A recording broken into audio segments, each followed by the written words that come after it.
Hi, I'm Marinus the Jager. This is my wife Inge. This is our lovely daughter Amelie. This is the story of Amelie and her cleft lip and palate.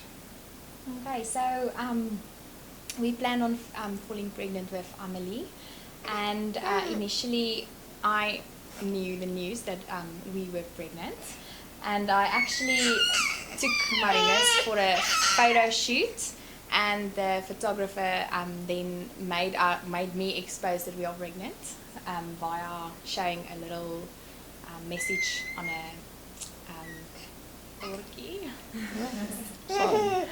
Blackboard. On a blackboard. And yes, he actually knew. He tried to keep it a secret that he knew, but he did know. And yes, the fun began. And during the 20-week scan, we found out that Amelie has got a unilateral cleft lip and palate. And yes, initially we were quite shocked, as anyone would be. We didn't expect anything will go wrong having a healthy pregnancy up to 20 weeks. And we were glad that we knew, because we could prepare lots and lots more than having to know on the day of her birth. We always said, as long as she's healthy, we don't actually mind whichever birthing plan we are going for. The moment we knew about the cleft, we also heard, and through reading up on everything, we saw that she will go to the NICU, and therefore we wanted to go the normal route, just to be more mobile after the birth. The rest of the pregnancy went fine. It was quite daunting to go for scans post the 20-week scan, because we just Didn't know what to expect. we had such a big shock at the 20-week scan that every other scan after that was quite daunting. And luckily and thankfully nothing else went wrong. At 38.4 weeks, she was born via C-section. It wasn't an emergency C-section at all. I did had an induction, and it failed, so she was born via C-section. And then she went to the NICU straight after that. So it was tough, to be honest. I think I could, we had her for 5 minutes in the theatre. And then the pediatrician said, no, she must go to the NICU now. And it felt like I just met her and now she's gone already. And you had to leave with her as well. So I ended up staying alone in the recovery room, just thinking about what happened to us. And then, yes, it was tough to actually go to the NICU every day for a whole week.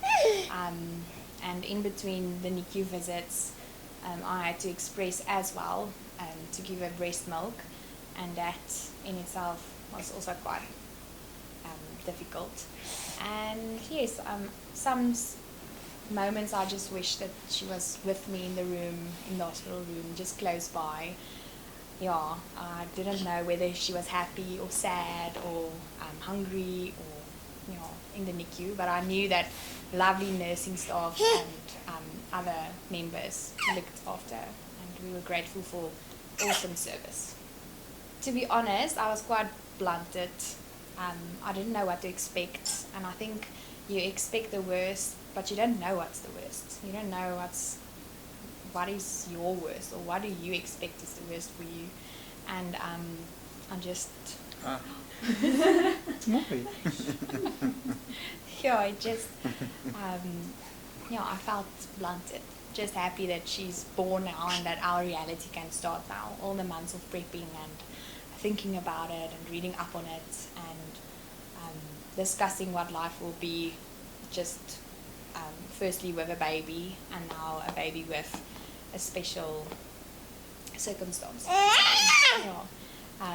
But it was scary seeing her for the first time. before having the birth, we looked at a lot of pictures on the internet. We were scared of what to expect. There's a lot of scary pictures on the internet. And going to the sonas, we weren't able to see to what extent she had a cleft lip and palate. So it was scary seeing her for the first time, but special at the same time.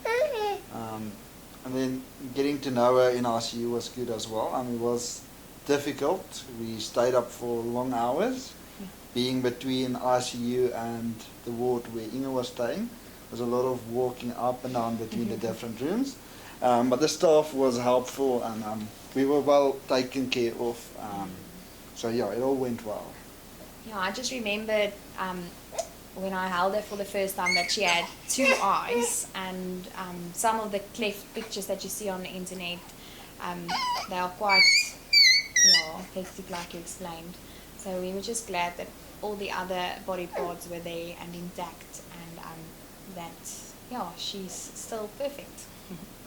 When we went for the first few scans, we had to explain whether we have any family history of illnesses and such, and I didn't actually remember that my cousin had a complete cleft lip and palate, and we didn't disclose the information purely because of forgetting that he had it.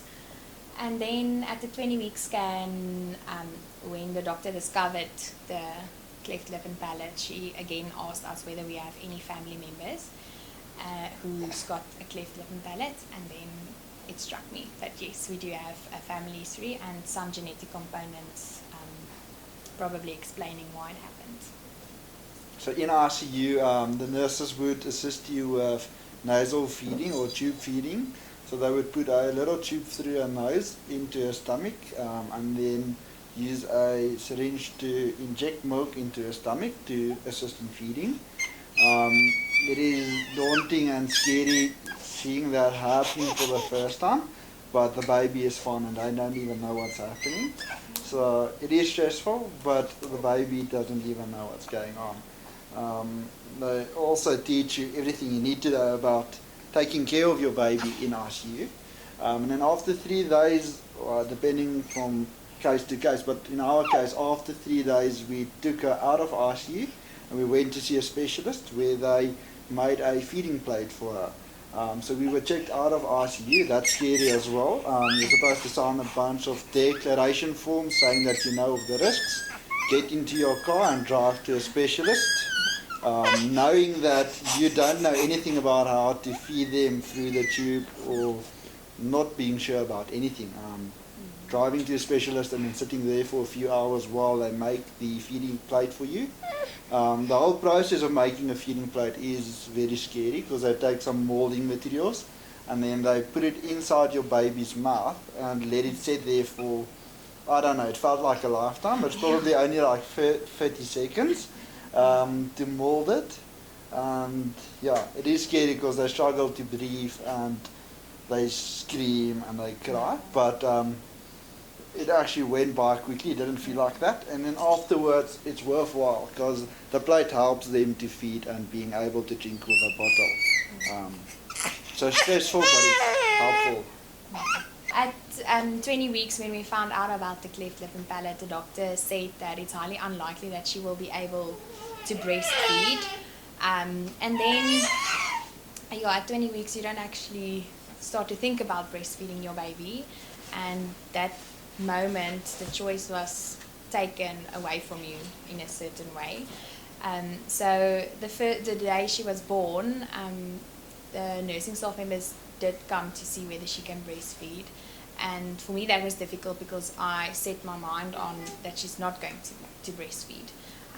So I think I just immediately halted this process to say that no, I'm not ready for this, because I actually told myself for the last 4 months that she won't breastfeed, and then just to disappoint or to be disappointed if it doesn't work out, I wasn't ready for that, for another letback or setback. So that's why we did go the option, or did go through the whole feeding plate option, seeing the specialist for her to actually drink with a bottle. So what helped was, I think 2 weeks before she was born, The doctor told me to hand express milk colostrum to stock it in the freezer for when the baby is born, because then that day when they are trying to figure out how the cleft lip baby can feed, they can start giving colostrum so long, that's from your body, and then there's a little bit less stress and rush to actually give the baby proper food the day he or she is born. So she was admitted to the NICU for 7 days, and she's monitored through monitors, and taking the baby off the monitors, and if it's your first baby, is quite daunting, because now you have no idea whether she's actually okay, or suddenly there's no machines beeping anymore and you're unsure whether she's warm enough, whether her heart rate is okay. So it was scary to take her home, and also she struggled to feed in the beginning. She fell asleep during her bottles. So taking her home, now you have to take full responsibility for all the feeds, and you just didn't want to disappoint yourself or let your baby down, to make sure that she gets enough nutrition. So that was scary, but luckily we are two, so we could alternate feedings with the bottle day and night. What also helped is before she was born, we went to see some specialists and nurses who's been working with these babies for many years, and they could advise us on different types of bottles to use, different types of equipment that we can use to assist us. So we did some research, we bought a few different types of bottles, and luckily for us, she took well on one of the bottles that we had and worked well. It is a bit more work using those bottles, but it's not too bad. It has an extra valve and takes a bit longer to clean. But other than that, the bottle is almost just a normal bottle. Yeah, and it helped us that we could attempt with all the bottles in the NICU, because there's always someone to assist you and to make sure that you and baby is doing okay. And if she didn't manage with the bottle, they could still give the rest of the feed through the nasogastric tube, so that assisted us quite well. But yes, before she could go home, they had to remove the nasogastric tube, so all the other milk had to go through her mouth. She had to drink it by herself, so that was quite stressful in the beginning, just to make sure that she's drinking enough.